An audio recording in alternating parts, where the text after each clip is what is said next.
আসসালামু আলাইকুম দাদা। শ্বশুর বাড়ির থেকে নাবলা কাঁঠাল পাঠাইছে।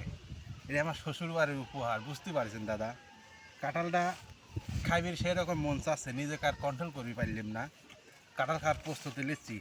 সর্ষের তেল দাদা, হাতে যাতে কষ্ট না লাগে, বুঝতে পারছেন।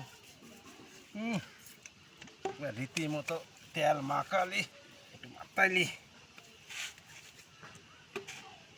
নিজেকে আর কন্ট্রোল করতে পারতেছি না। কি সুন্দর বড় বড় সার রে। হ্যাঁ,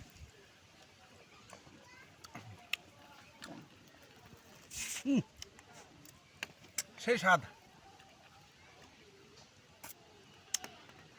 এত স্বাদ কে।